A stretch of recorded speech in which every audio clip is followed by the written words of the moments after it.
Welcome back to 4K Tech. In this video, I'm going to show you how to factory reset your SONOS subwoofer. First thing you want to do is make sure you unplug it. And then next, you want to hold down this button here. At the same time, hold down this button and plug the power in. Now, what we're looking for here is this light to start blinking orange.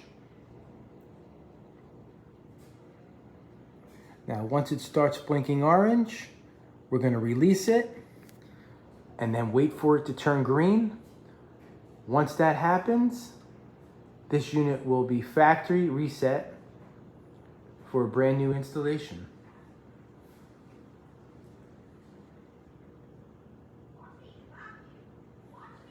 And there you go. She's the green. I hope this video helped you.